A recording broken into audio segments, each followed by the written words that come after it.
फिर एक जगह आप लोग एक साथ आ गए, बेंच चेंज। छुट्टी के बाद आने के बाद हम लोग का जो थीम था क्लास का वो थोड़ी चेंज हो जाएगा, वैसे ही रहेगा। आगे आइए, सब अलग अलग बैठिए।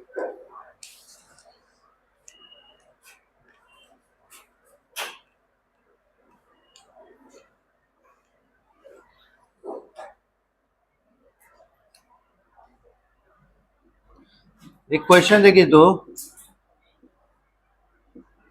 ग्लाइकोजेनोलिसिस किसको कहते हैं? दूसरा है which hormone can be responsible.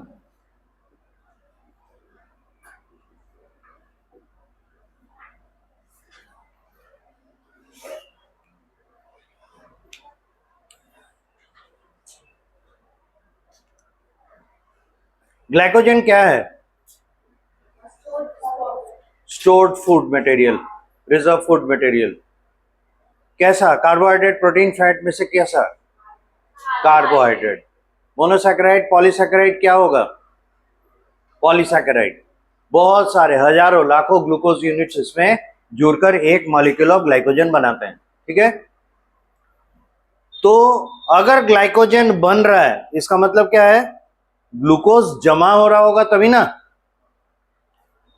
तो यहां जो टर्म है ग्लाइकोजन लिसिस, दोनों को अलग करने के बाद क्या पता चल रहा है? ग्लाइकोजन का ब्रेकडाउन कौन कराएगा? अभी तक जो पढ़े हैं हार्मोन उनमें से कोई एक है? बोलिए बोलिए। एक कहा इंसुलिन, और कोई? इंसुलिन हार्मोन है ऑफ कोर्स। दूसरा कोई आंसर है किसी के पास? नहीं, छुट्टी में कोई कुछ नहीं पढ़े।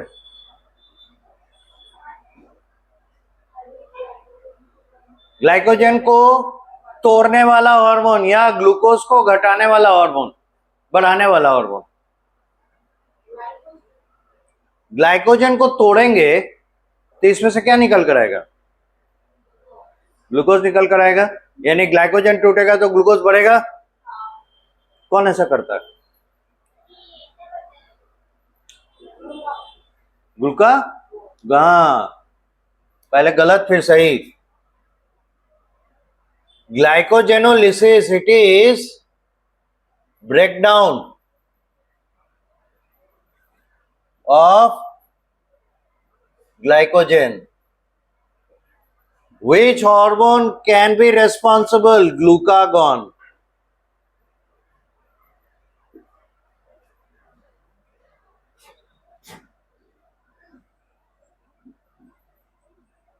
Gigantism क्या है? Which hormone is responsible?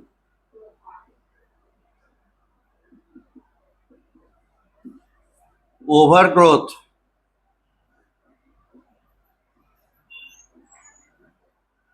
of body, and GH, growth hormone, responsible.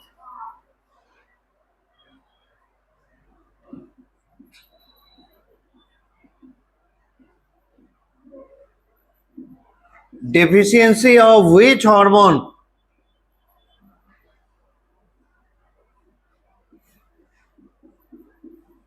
will cause hyperglycaemia? तो यहां पे एक टर्म है हाइपरग्लाइसेमिया, पहले इसको डिफाइन कर लीजिए तो कौन सा हार्मोन रेस्पॉन्सिबल है वो भी पता चल जाएगा। बायोलॉजी में सबसे अच्छी बात क्या है, इसमें सर्टेन वर्ड्स हैं, है ना, उनको जोड़ जोड़ कर नए वर्ड बनाए जाते हैं। हाइपर और ग्लाइसेमिया, हाइपर मतलब ज्यादा, हाई, ग्लाइसेमिया इसका मतलब ग्लूकोज, हाई ग्लूकोज। किसके डिफिशियंसी से होगा? So simple. तो इसको हाइपरग्लाइसेमिया टर्म को देख के डरना नहीं है, क्या मीनिंग है पहले वो समझ लीजिएगा, आंसर तुरंत आपके सामने होगा। It will be insulin.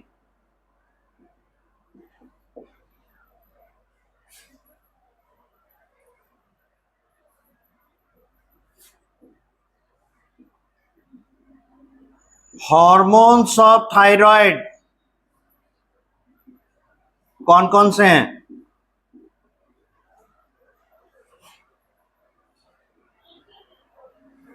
बोलिए बोलिए।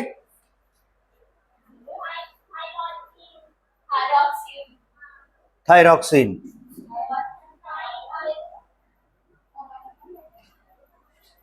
और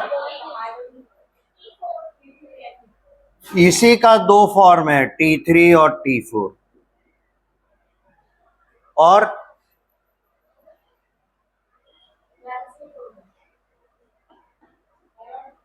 थायराइड ग्लैंड के हार्मोन्स एक तो बता दिए, या बेटर है आप दो बताए, एक और है। हाँ तो वो अलग है ना, थायराइड हार्मोन है पर थायरॉक्सिन नहीं, वो उसका नाम thyrocalcitonin, TCT।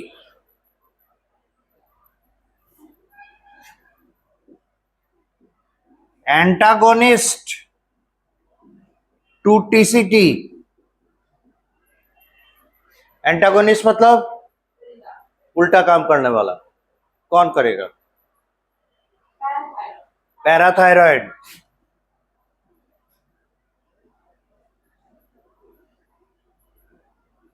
Hormone,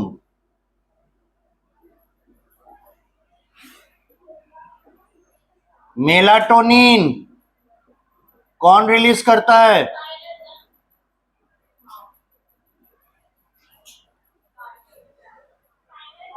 पेनियल gland.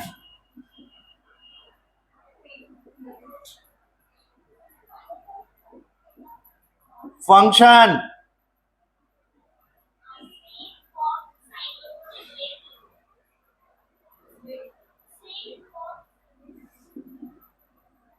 Sleep wake cycle, और चार बताए थे।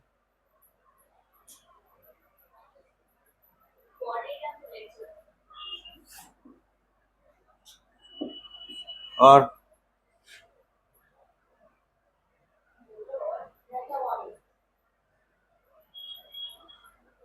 अच्छा,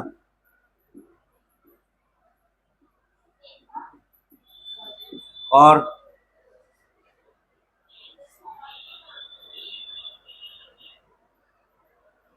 इम्यूनिटी नहीं था?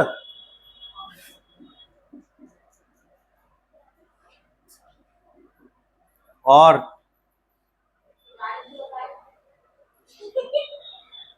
इसका मतलब पढ़े नहीं।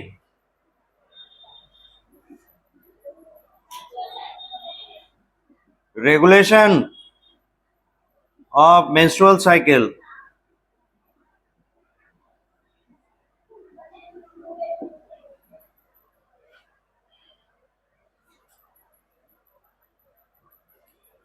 GnRH का फंक्शन,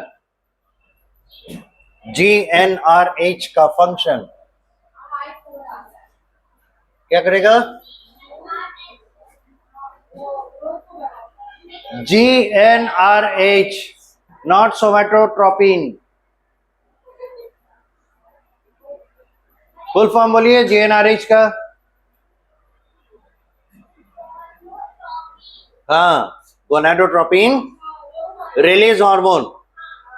हाँ, अब बहुत सारा चीज क्लियर हो गया। अब बता दीजिए क्या फंक्शन करेंगे ये?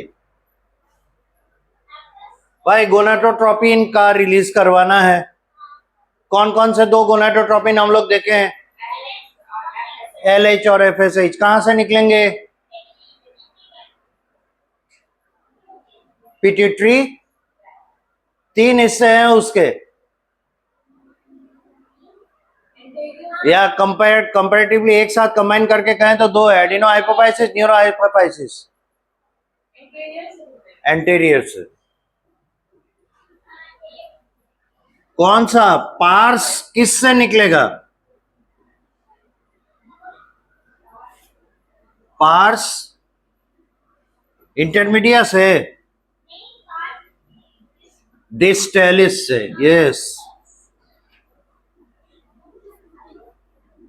चलिए अच्छा है, जो पढ़े थे वो याद है लेकिन रिवाइज नहीं किए, इससे ये पता चलता। चलिए आगे बढ़े। हम लोग लास्ट क्या पढ़े थे? एड्रिनल।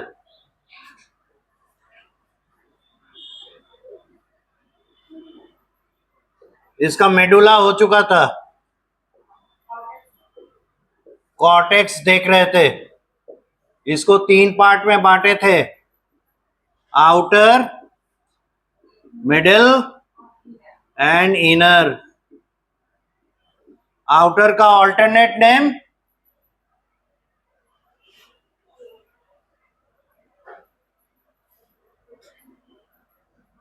मिडिल का ऑल्टरनेट नेम, इनर का ऑल्टरनेट नेम। कोई भी बिना देखे नहीं बोल पाता है। कल पिछले लास्ट क्लास में, मतलब जो लास्ट क्लास हुआ था उसे बता कर गए, और इससे सिक्रेट होने वाला हार्मोन बता कर गए।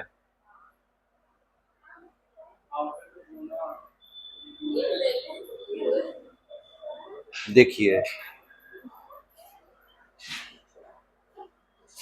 इसका दूसरा नाम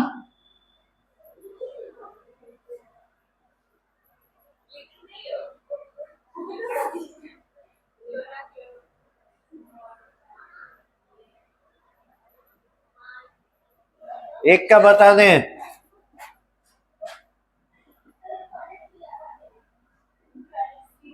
वेसिकुलरिस, और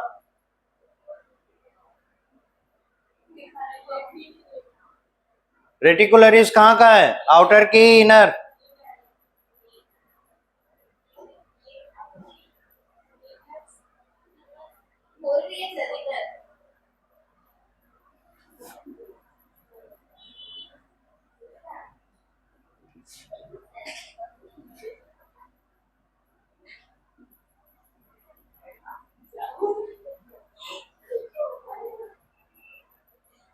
यही है, उल्टा तो नहीं है जो लिखवाए?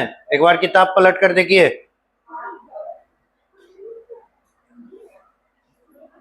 मिला?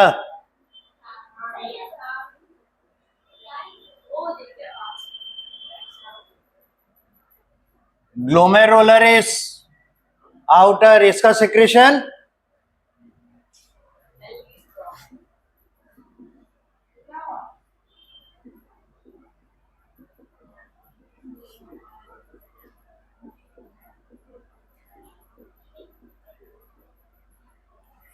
मिनरलोकॉर्टिकॉइड, इसका सिक्रेशन है। इसका एग्जाम्पल है एल्डोस्टेरोन। मिडल पार्ट इसका ग्लूकोकॉर्टिकॉइड,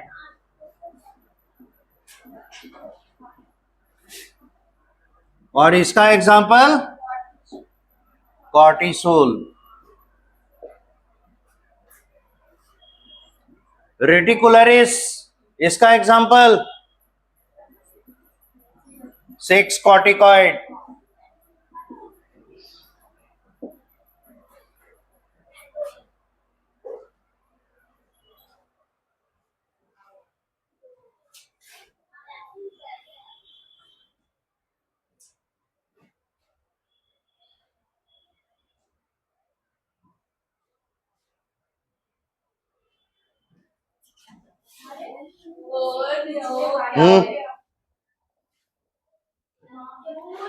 पॉज कीजिए।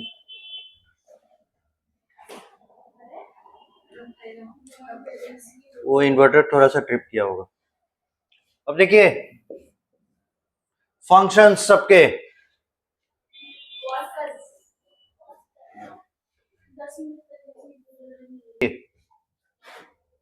मिनरलोकॉर्टिकॉइड,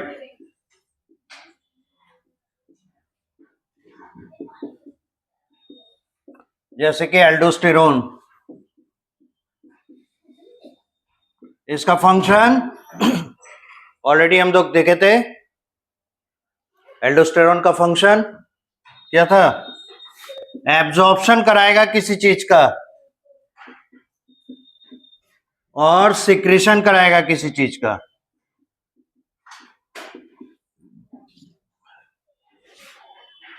तो ये एब्जॉर्प्शन कराता है सोडियम का, सिक्रीशन कराएगा पोटेशियम का, एब्जॉर्प्शन कराएगा फॉस्फेट का भी, और इस वजह से इंपैक्ट, इसका इंपैक्ट होगा water retention at the level of nephron। Naturally क्या होगा? कॉन्सेंट्रेटेड यूरिन पास आउट होगा, leads to concentrated urine.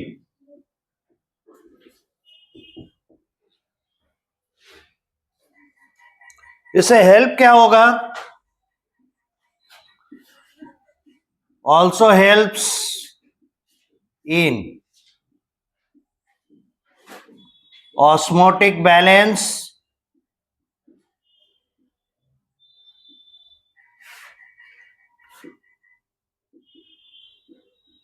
Mineral balance,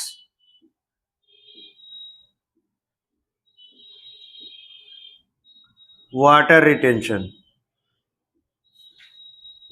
ये इसका इंपैक्ट है एल्डोस्टेरोन। यहां तक लिखिए, फिर आगे बढ़ते हैं।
तो ऊपर वाला तो हो गया एल्डोस्टेरोन।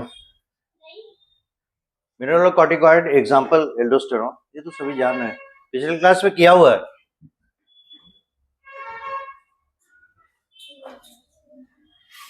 अब बस हार्मोन के नाम और उनके फंक्शंस हम लोग देख रहे हैं।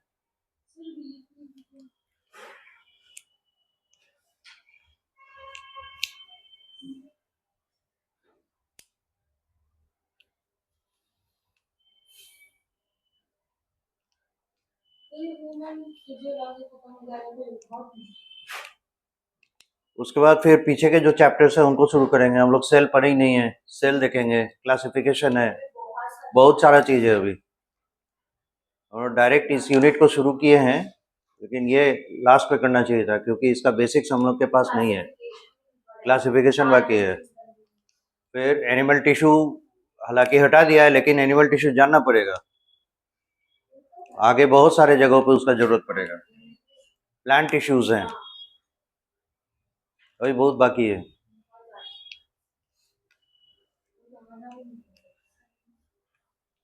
ये खत्म होगा तो 7 चैप्टर्स खत्म होंगे, 6 इसका और एक पहले आप लोग पढ़े हैं कौन सा? प्लांट। प्लांट क्लासिफिकेशन हो गया, किंगडम और फिर the living world. Living world हो चुका है। बायोलॉजिकल क्लासिफिकेशन नहीं हुआ, फर्स्ट यूनिट का बायोलॉजिकल क्लासिफिकेशन और एनिमल किंगडम हो गया, तो वो कंप्लीट हो उसको शुरू करेंगे हम लोग, फर्स्ट यूनिट शुरू करेंगे इसके बाद। तो हम लोग को वो 2 चैप्टर खत्म होगा तो 2 यूनिट पूरा हो जाएगा, थोड़ा महसूस भी होगा कि हम लोग आगे बढ़े। फिर सेल पर आएंगे।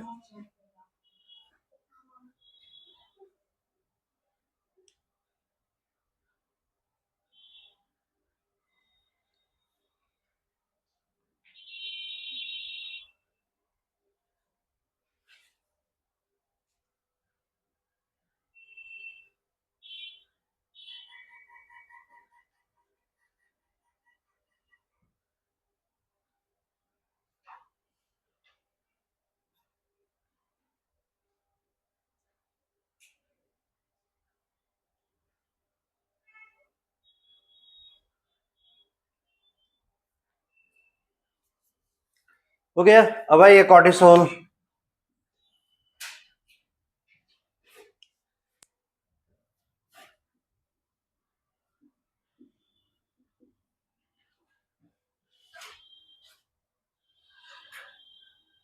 देखिए इसके नाम पे लगा है ग्लूको कॉर्टिकॉइड, तो है कॉर्टिकॉइड इसलिए क्योंकि फ्रॉम कॉर्टेक्स सिक्रीशन जो है, सिक्रीशन इज फ्रॉम कॉर्टेक्स है, राइट। ग्लूको यहां कहने का मतलब है it increases glucose, it increases glucose, इसीलिए इसे ग्लूकोकॉर्टिकॉइड कहा गया। अब ये ग्लूकोज लेवल बढ़ाएगा कैसे? तो देखिए 2 ट्रिक है या 2 मेथड है बॉडी में ग्लूकोज रेज करने का। पहला है क्या कि ग्लाइकोजन को तोड़िए, ग्लूकोज बढ़ाइए, this is done by glucagon. Another method is convert other biomolecules or nutrients into glucose. So, converting other molecules into glucose is called gluconeogenesis. ठीक है, जैसे प्रोटीन जो है बायोमोलिक्यूल जब पढ़ेंगे तो आपको मालूम चलेगा प्रोटीन इज ए पॉलीमर और उसका मोनोमरिक यूनिट मतलब सिंगल यूनिट जिनके जुड़ने के वजह से प्रोटीन बने, उस मोनोमरिक यूनिट को कहते हैं एमिनो एसिड। ठीक है, फिर अगर फैट्स है तो फैट्स का जो सिंपलेस्ट यूनिट है वो है fatty acid. Actually fatty acids glycerol के साथ मर्ज करके एस्टरिफिकेशन करके फैट्स बनाते हैं। तो फैट जब टूटता है तो फैटी एसिड और ग्लिसरॉल में डाइजेस्ट होता है, राइट। तो अगर फैट डाइजेस्ट किया तो आपको मिलेगा क्या? फैटी एसिड और इधर ग्लिसरॉल। तो फैटी एसिड और ग्लिसरॉल इनको भी अगर ग्लूकोज में कन्वर्ट कर दिया जाए, this all phenomena are combinedly called gluconeogenesis. ठीक है, तो gluconeogenesis is generating or raising glucose from non-carbohydrate source. This is the best definition for it. तो ये कॉर्टिसोल उसी के लिए रेस्पॉन्सिबल है और इस तरीके से वो ग्लूकोज का लेवल बढ़ाता है, right. Cortisol function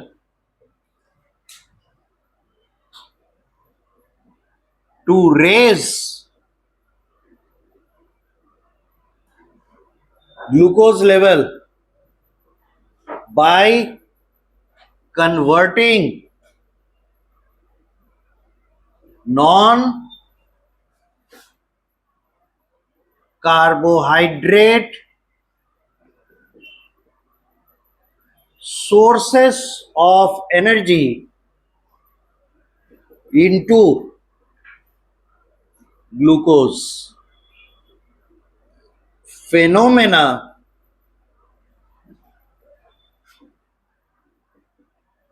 called as gluconeogenesis. So ये क्या करने वाले हैं? ग्लूकोनियोजेनेसिस कराने वाले हैं, ठीक है। Number 2, inhibits use of amino acids and conversion into glucose. Amino acid अगर डाइजेशन के दौरान एब्जॉर्ब हुआ या प्रोटीन ब्रेकडाउन से एमिनो एसिड रिलीज हुआ, तो एमिनो एसिड का काम क्या हो जाएगा? प्रोटीन बनाने के लिए जाना, राइट। ये पहले ही देख चुके हैं, ग्लूकोनियोजेनेसिस कराने वाला है नॉन कार्बोहाइड्रेट शुगर, मतलब नॉन कार्बोहाइड्रेट सोर्स से, तो अमीनो एसिड तो नॉन कार्बोहाइड्रेट में आएगा, राइट।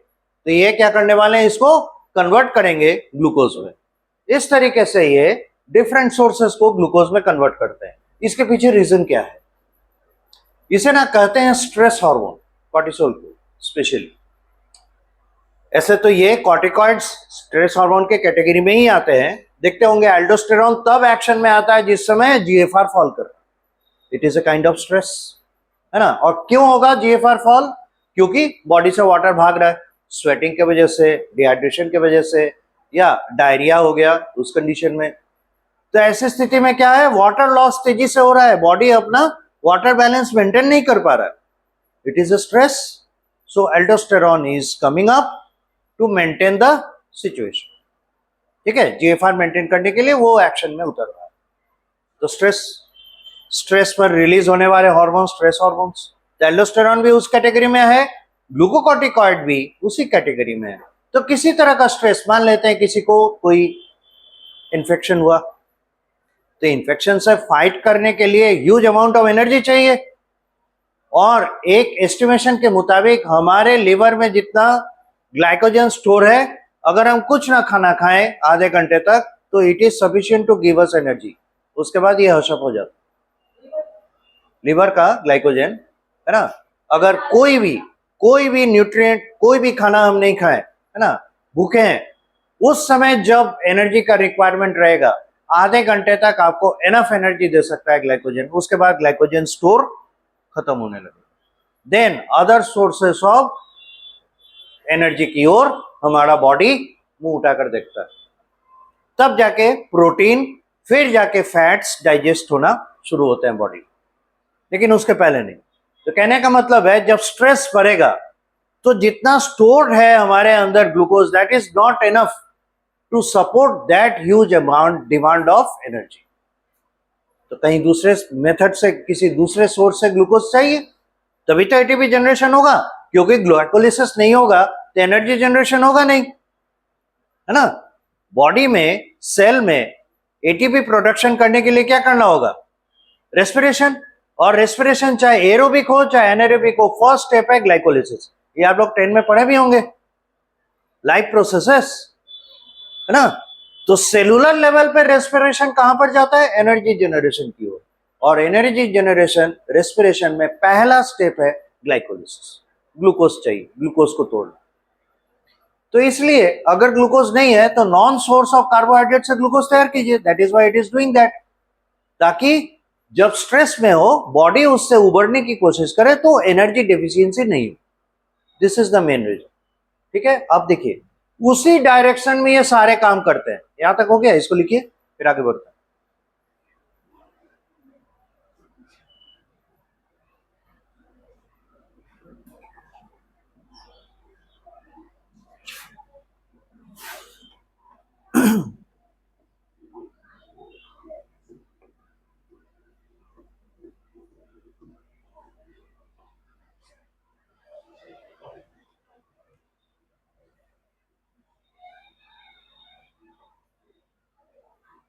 हो गया?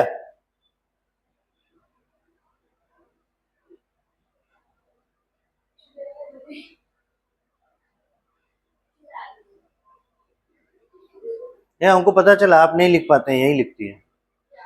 हाँ सर, लिख रही है, मेरे कॉपी पे चुरा है। लिख ली है। तो उसके कॉपी में क्यों लिख रहे थे? मेरे को चुरा लिख रही है, वो लिख देती तो बता देती।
हो गया। अब देखिए फंक्शन नंबर 3 पर गौर कीजिए। एनर्जी बचाना है, शरीर बॉडी को, है ना, स्ट्रेस में से बाहर निकालना है। इमेजिन कीजिए सर्दी हुआ, छे छे हम छीके जा रहे हैं, ताकत लगता है ना। एलर्जिक रिएक्शंस को अगर कम किया जाए तो बॉडी रिलैक्स फील करेगा, आराम महसूस होगा। और अगर सर्दी की दवा खाते हैं तो देखते हैं जब हमारा शरीर थोड़ा रिलैक्स होता है तो नींद भी आने लगती है। हालांकि वो दवा का असर है, लेकिन फिर भी अगर अपने से भी सर्दी अगर कम होने लगे तो देखिएगा नींद आ जाएगी। रीजन क्या है कि हम स्ट्रेस में थे, अब वो स्ट्रेस, अब वो प्रेशर गॉन हुआ, अब बॉडी रिलैक्स हो रहा है। तो नींद आने का मतलब है क्या, उस समय बॉडी अपने सारे एक्टिविटीज को स्टॉप करके, मतलब मेंटल एक्टिविटीज को रिलैक्स करके, कम करके, बॉडी के दूसरे पार्ट्स को जहां पे लॉस हुआ है, जहां पे एक्सर्शन हुआ है, उसको रिपेयर करने का कोशिश करता है। रीजन क्या है कि हमारे बॉडी का 80% एनर्जी कंज्यूमर हमारा ब्रेन है। तो ब्रेन रिलैक्स होगा, है ना, तब जाके दूसरे एनाबॉलिक एक्टिविटीज जिसमें फॉर्मेशन रिएक्शंस हैं उनको बढ़ावा मिलेगा, राइट। तो ये एंटी एलर्जिक की तरह काम करता है। हमारे हाइपर सेंसिटिव जो रिएक्शंस हैं, हाइपर सेंसिटिविटी का दूसरा नाम है एलर्जिक रिएक्शंस, तो हाइपर सेंसिटिविटी को कम करता है। इसलिए देखिएगा अगर कोई ऐसे पेशेंट हैं जिसको एस्थमा का अटैक आया, most of the time asthma क्या होता है, एलर्जिक रिस्पॉन्स है, तो अगर उन्हें मैनेज नहीं कर पा रहे हैं तो स्टेरॉयड दिया जाता है। The reason behind it is कि उसका जो एलर्जिक रिस्पॉन्स है उसको स्लो करे, इससे बॉडी को स्टेबलाइज होने का मौका मिलेगा। अदरवाइज लंग कंजेशन के वजह से कई बार सफोकेशन टू डेथ हो जाता है। तो उससे ओवरकम करने के लिए ये एक इफेक्टिव मेडिसिन की तरह काम करता है, राइट। तो अगला काम इसका क्या हो जाएगा, टू सप्रेस एलर्जिक रिस्पॉन्सेस, और इन्हीं को कहते हैं hyper sensitivity responses. Allergic responses को कम करते हैं। एंड नंबर 4, अब देखिए ज्यादा अगर एनर्जी का जरूरत है, हम लोग एरोबिक ऑर्गेनिजम्स हैं, ऑक्सीजन डिपेंडेंट, तो ज्यादा एनर्जी चाहिए, ज्यादा ऑक्सीजन का जरूरत पड़ेगा, तब ना माइटोकॉन्ड्रिया ज्यादा फंक्शन करेगा। तो ये आरबीसी का प्रोडक्शन भी बढ़ाता है। अब सीधी सी बात है, अगर आरबीसी का प्रोडक्शन बढ़ रहा है तो क्या करने वाला है, हीमोग्लोबिन उसके अंदर है, ऑक्सीजन ट्रांसपोर्टेशन बढ़ेगा तो ज्यादा ऑक्सीजन मिलेगा। तो नंबर ऑफ आरबीसी अगर बढ़ जाए तो ऑक्सीजन डिलीवरी रेट भी बढ़ जाएगा। इससे क्या होगा, फिर से एनर्जी जनरेशन में मौका, मदद मिलेगा। तो raises oxygen delivery by increasing RBC production.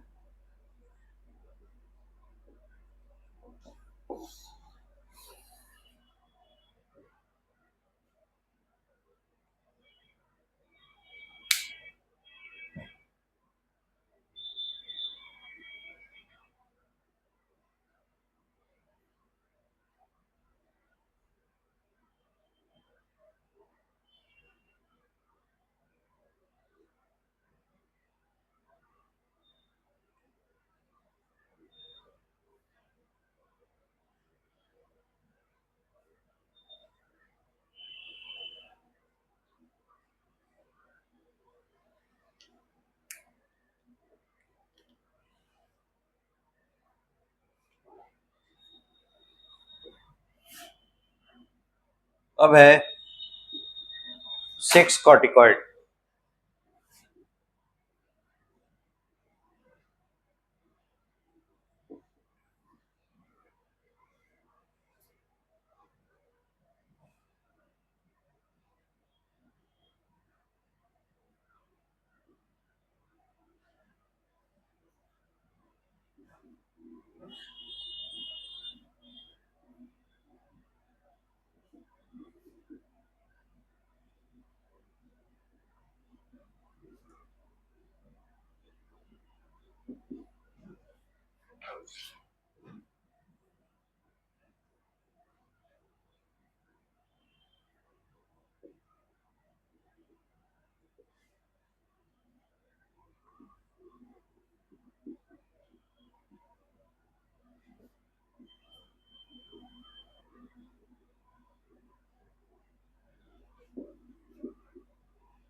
देखिए,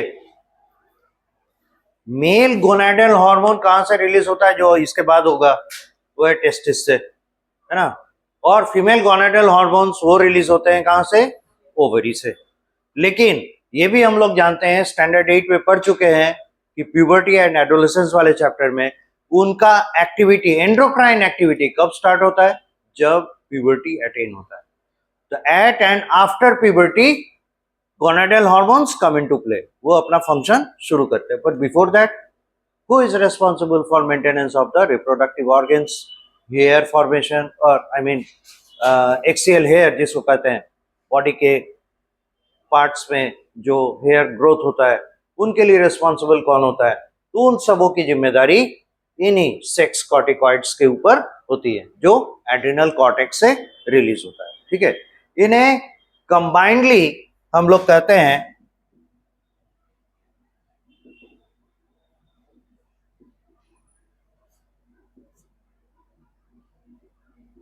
combinedly they are called dihydroepiandrosterone.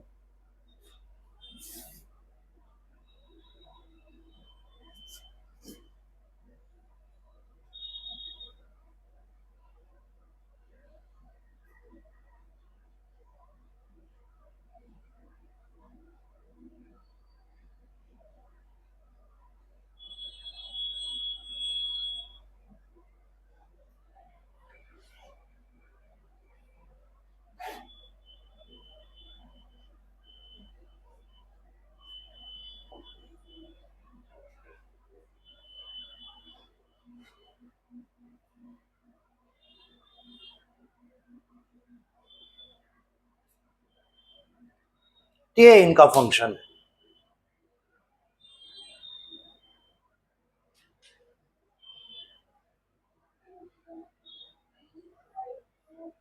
एपिएंड्रोस्टेरोन,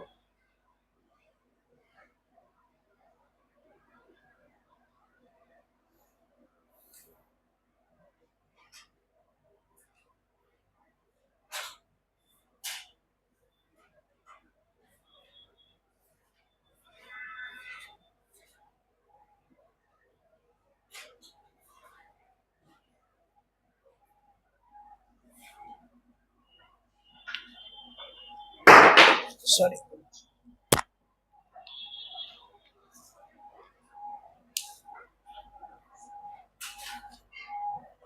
ये हो चुका।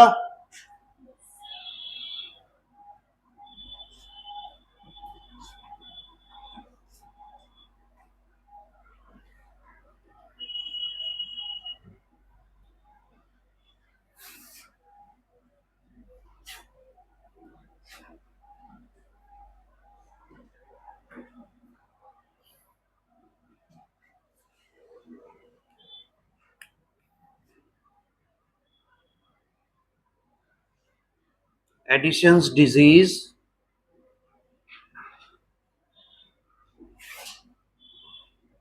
underproduction of adrenal hormones is called Addison's disease.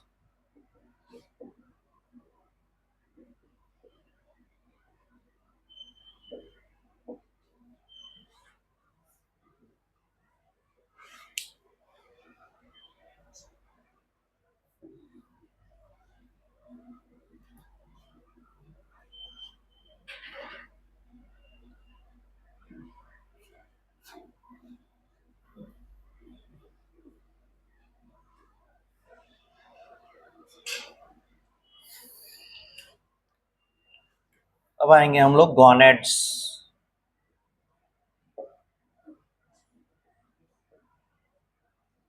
Mail, testis, secretion, male androgen,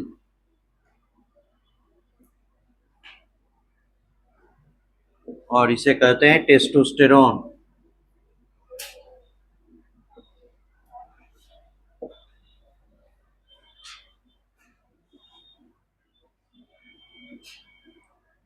secretion from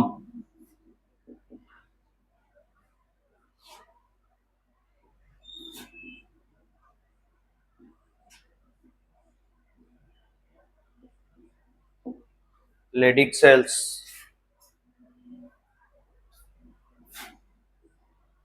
या इन्हीं को कहते हैं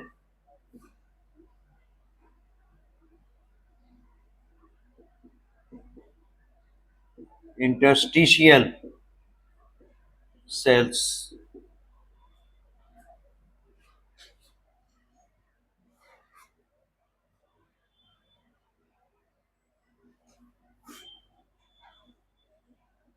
Leydig cells found in between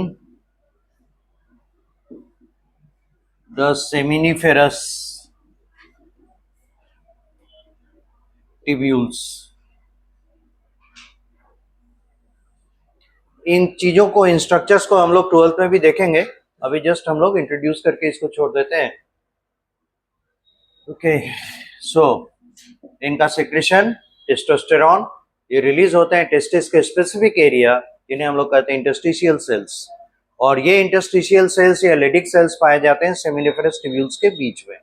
मतलब दो सेमिनिफेरस ट्यूब्यूल हैं, उनके बीच में जो स्पेस है उसे कहते हैं इंटरस्टिशियल स्पेस, और वहां पर जो सेल्स पाए जाते हैं, है ना, स्कैटर्ड वे में, उन्हें कहते हैं हम लोग इंटरस्टिशियल सेल्स या लेडिक सेल्स। उनका सिक्रेशन है। और आप लोग याद कीजिए, लेडिक सेल्स या इंटरस्टिशियल सेल्स किनके इन्फ्लुएंस में ये रिलीज करते हैं? The LH। It is released under the influence of LH।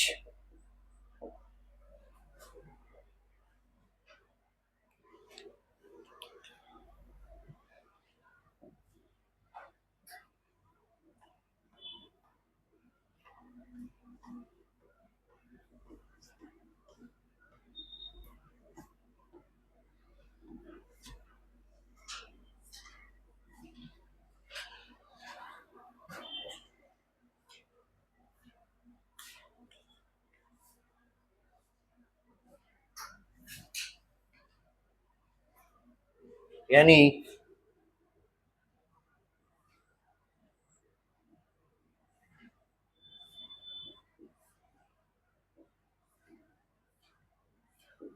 Hypothalamus, इससे रिलीज हुआ GnRH, इसने एक्शन किया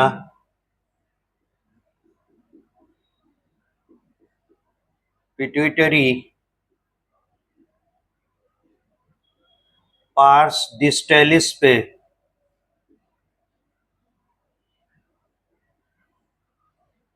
पार्स डिस्टेलिस ने GnRH के इन्फ्लुएंस में रिलीज किया LH। LH गया टेस्टिस पर, टेस्टिस के किस हिस्से पे? लेडिक सेल्स पे, और उसने सिक्रेट किया एंड्रोजन टेस्टोस्टेरोन। यह है इसका सिक्रेशन डायग्राम। और ये इनिशिएट होता है फंक्शंस या functional at and after puberty। ये फिगर है flow chart of secretion of androgen in mail.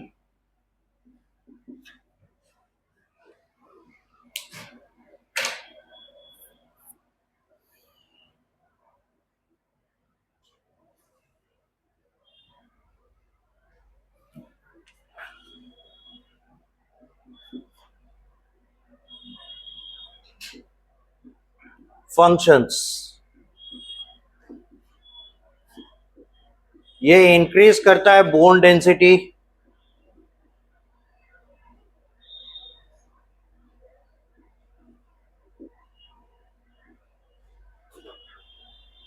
broadening of shoulder,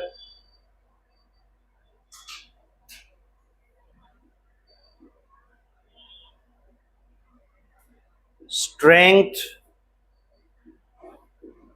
in muscles,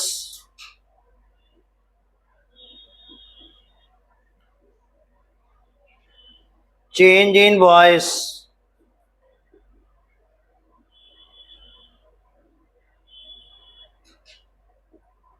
into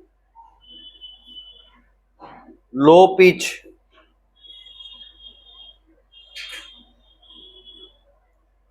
voice,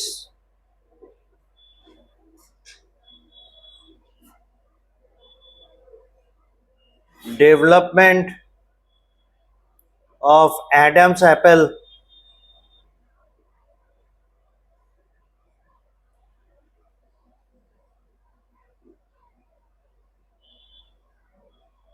facial, axial, pubic region hairs,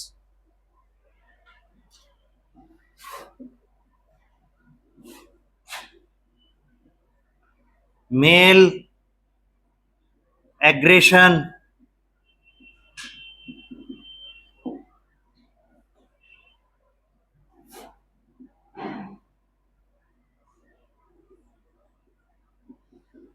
libido, जिसे कहते हैं मेल सेक्सुअल कैरेक्टर,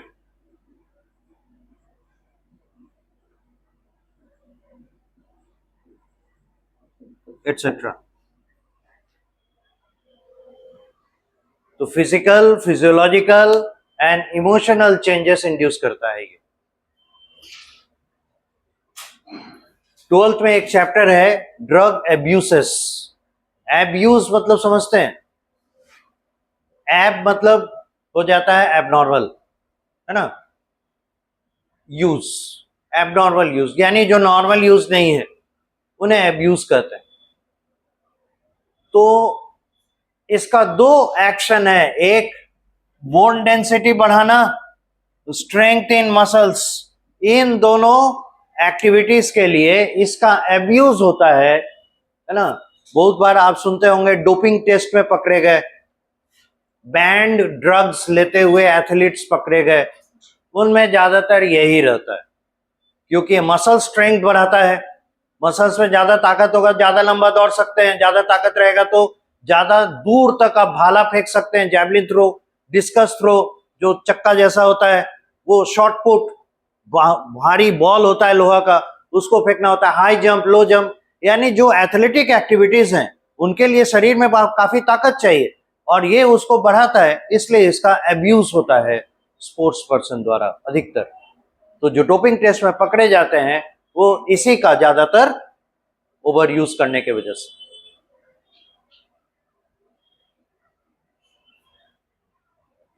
तो this is about male gonadal hormone testosterone.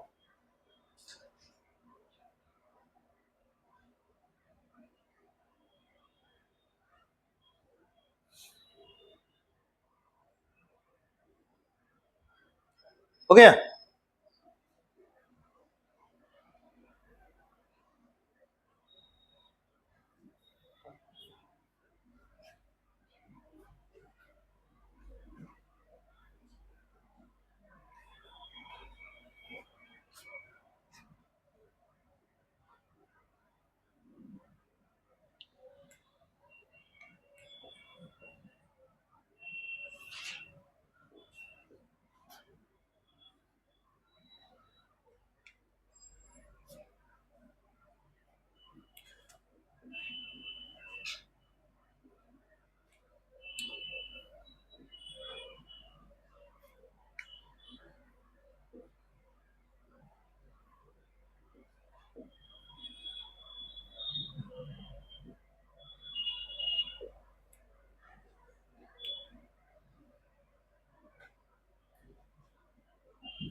देखिए पहले इस है ना flow chart को हम लोग समझ लें। जब प्यूबर्टी अटेन होता है उस समय जीएनआरएच रिलीज होता है हाइपोथैलेमस से। ये हम लोग देख चुके हैं हाइपोथैलेमस का एक्शन किस पे, पिट्यूटरी, जो पीछे भी देखे। पिट्यूटरी के पार्स डिस्टैलिस पे, ये एंटीरियर पिट्यूटरी का हिस्सा। इससे दो हार्मोन रिलीज होते हैं, एलएच एंड एफएसएच। ठीक है, एफएसएच का एक्शन है ये ओवरियन फॉलिकल्स को डेवलप करने में मदद करता है, राइट। डेवलप करने में मदद करता है तो ओवरियन फॉलिकल्स बड़े होते हैं और बढ़ते जाते हैं। जब फुल्ली मैच्योर हो जाते हैं तब वो बनते हैं ग्राफियन फॉलिकल। ठीक है, और ये जैसे ही डेवलप करना शुरू किए उसी समय ये एंडोक्राइन एक्शन भी शुरू करता है और उनसे रिलीज होता है एस्ट्रोजन, राइट। अब जब ये डेवलप होते जाते हैं, ग्राफियन फॉलिकल में कन्वर्ट कर जाते हैं, उसके बाद एलएच का काफी ज्यादा कॉन्सेंट्रेशन आता है ब्लड में, वो रिलीज होता है पिट्यूटरी से। अचानक से उसका लेवल बढ़ता है और उसका एक्शन होता है ग्राफियन फॉलिकल पे और ये रप्चर कर जाता है। ग्राफियन फॉलिकल जब रप्चर करता है तो एक हिस्सा उसका ओवम बन के रिलीज हो जाता है और जो दूसरा हिस्सा ओवरी में टिका हुआ रहता है that turns into an endocrine portion, endocrine structure. ठीक है, और इस एंडोक्राइन स्ट्रक्चर को कहते हैं corpus luteum. Now the function of corpus luteum is to release another gonadal hormone, this is progesterone. ठीक है, तो ये कंबाइंडली ओवरी का ही फंक्शन है, पर दोनों जो हार्मोन्स रिलीज हो रहे हैं ओवरी में से उनके कॉजेस अलग अलग। एस्ट्रोजन के लिए रेस्पॉन्सिबल एफएसएच हो गया और प्रोजेस्टेरॉन के लिए रेस्पॉन्सिबल एलएच हो गया, राइट। अब ये सर्किट डायग्राम पहले ड्रॉ कीजिए, ये हो चुका, इसको मिटा दें।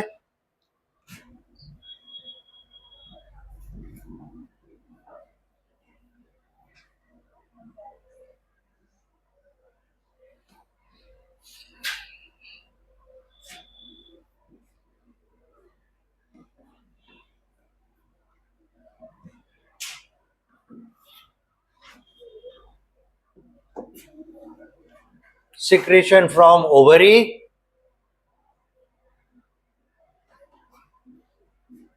estrogen,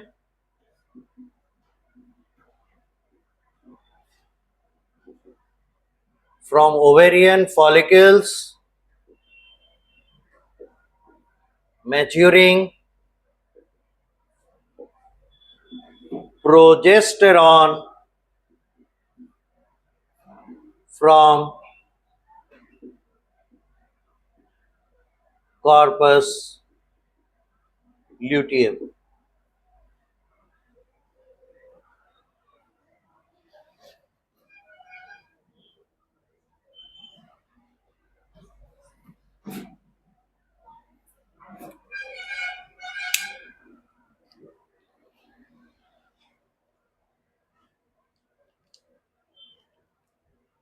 अब दोनों के अलग अलग फंक्शंस हैं, वो देखिए।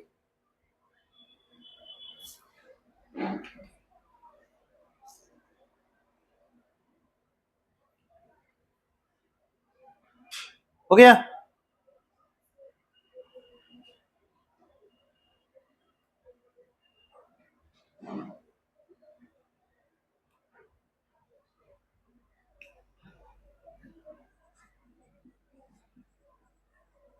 Oestrogen function,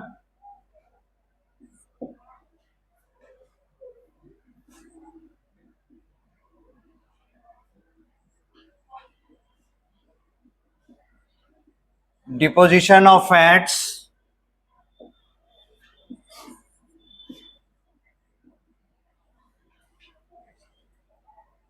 development of secondary sexual structures,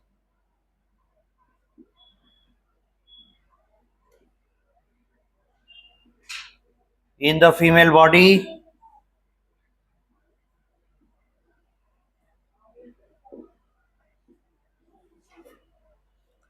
change in voice,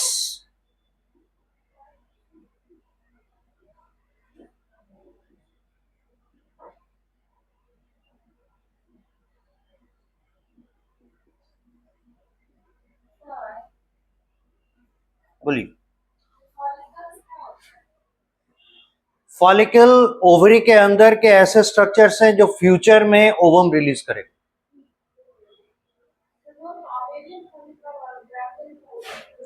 ovarian follicle जब काफी ज्यादा डेवलप कर जाते हैं, है ना, मैच्योर कर चुके हैं, तो वो जिस स्टेट में आते हैं उसे ग्राफियन फॉलिकल कहते हैं। ओवरी वो जगह है जो इन्हें पकड़ के रखता है, जो इन्हें जगह देता है। यही वो साइट है जहां पे ये रहते हैं, बॉडी के दूसरे पार्ट में ये रह नहीं सकते। हाँ, तभी तो ओवेरियन फॉलिकल कहा जा रहा है। यहाँ क्या कहा गया है? Secretion from ovary. ये सारा चीज तो ओवरी की वजह से ही हो रहा है। और यहां देखिए, एलएच अगर फंक्शन क्या कहां आके किया? ऑन द ओवरी, है ना। और ये ओवरियन फॉलिकल्स ये कहां पे होंगे? ओवरी में।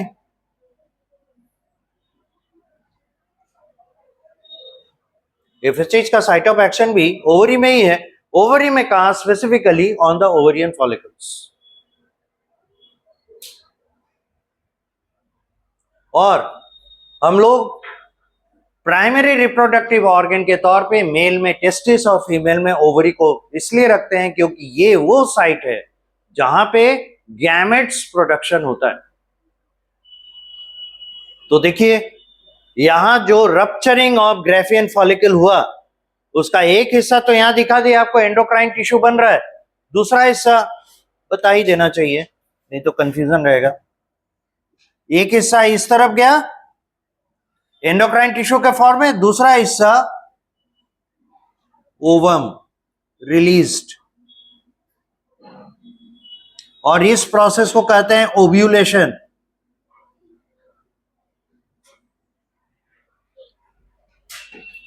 तो इन्हीं की वजह से ओव्यूलेशन भी होता है और प्रोजेस्टेरॉन का सेक्रेशन भी स्टार्ट होता है।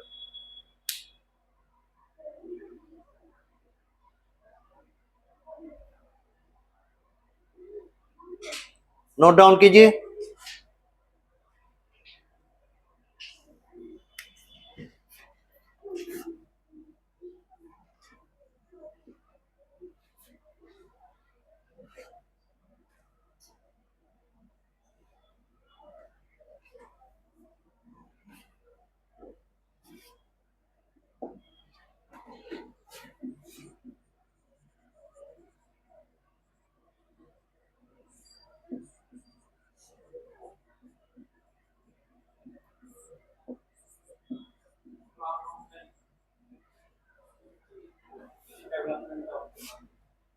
डेवलपमेंट ऑफ 2 डिग्री यानी सेकेंडरी।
देखिए, एस्ट्रोजेन एंड बात नहीं, एस्ट्रोजेन एंड प्रोजेस्टेरॉन दोनों हार्मोन रिलीज हो रहे हैं किसके मदद से? ओवरी से, राइट। लेकिन दोनों के मतलब साइट ऑफ एक्शंस या सॉर्ट ऑफ एक्शंस अलग हैं।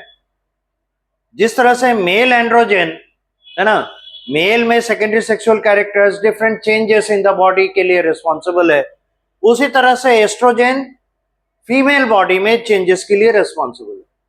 ठीक है।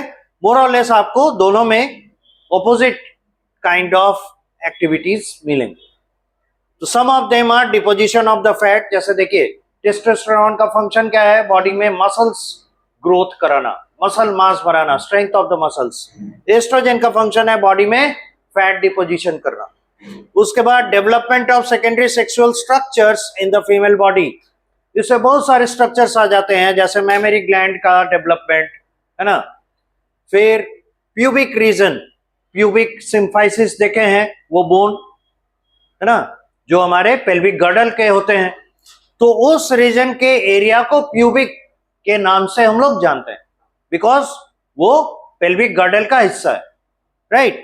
तो प्यूबिक सिम्फाइसिस के आसपास जो फीमेल रिप्रोडक्टिव पार्ट्स हैं, उनका फर्दर ग्रोथ एंड डेवलपमेंट, ये सब आता है सेकेंडरी सेक्सुअल कैरेक्टर्स के अंतर्गत, राइट। फिर और क्या करते हैं, चेंजेस इन द वॉइस, ये भी चेंज इन वॉइस प्रोड्यूस करते हैं। इसमें हाई पिच वॉइस हो जाता है, जिसमें हो जाता है स्विलिंग इन साउंड, जिसे कहते हैं, मतलब पतली आवाज। और मेल में लो पिच वॉइस होता है, उसे कहते हैं भारी आवाज, राइट।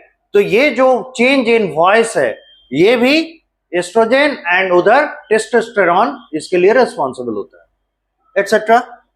यानी ये सभी जो चेंजेस आ रहे हैं वो एस्ट्रोजन की वजह से, और ये रिलीज हो रहे हैं फॉलिकल। नाउ प्रोजेस्टेरॉन, इसका दो इंपॉर्टेंट फंक्शन है। पहला, जब इसका सिक्रेशन स्टार्ट होता है तो ये एंडोमेट्रियम वॉल हो गए यूटेरस का इनर मोस्ट वॉल, ठीक है। तो एंडोमेट्रियम वॉल पे overgrowth of tissue, blood vessels, mucus layer, इनका है ना लेयर बढ़ाता है। रीजन क्या है, ये तैयारी करता है for possible implantation of the embryo. Embryo formation कब होगा, फर्टिलाइजेशन के बाद। तो वो एंडोमेट्रियम वॉल को इस लायक बनाता है कि एम्ब्रायो इम्प्लांटेशन अगर होता है तो उसे न्यूट्रिशन प्रोवाइड कर सके, साइट ऑफ अटैचमेंट दे सके, एटसेट्रा। इसीलिए उसमें ओवरग्रोथ कराता है, राइट। एंड आफ्टर 14 डेज, ये डे 14 में रिलीज होता है, एंड 28 डेज तक एक्टिव रहने के बाद डे 28 पे सडनली, अगर इम्प्लांटेशन नहीं हुआ तो सडनली इसका लेवल ड्रॉप करता है। ड्रॉप करने की वजह से क्या होगा, जितना इसने ओवर ग्रोथ कराया था एंडोमेट्रियम वॉल पे, वो ब्रेक डाउन होता है, क्योंकि उसका सपोर्ट ये नहीं कर रहा। इसका लेवल ही फॉल कर गया तो उसे सपोर्ट कौन करेगा। That is the reason why break down of the endometrium mass होता है, और वो रिलीज होता है in the form of menstrual flow. तो चूंकि ये मेंस्ट्रुअल फ्लो को भी इनिशिएट करता है, इसी का लेवल घटने बढ़ने की वजह से, that is why indirectly we call it that it controls menstrual cycle. So these two are important functions of progesterone, ठीक है, नोट डाउन कीजिए, फिर आगे बढ़ते हैं। ये था जितने एंडोक्राइन ऑर्गेन्स है, एंडोक्राइन ग्लैंड्स है हमारे बॉडी के, वो। अब है non endocrine glands acting as endocrine organs.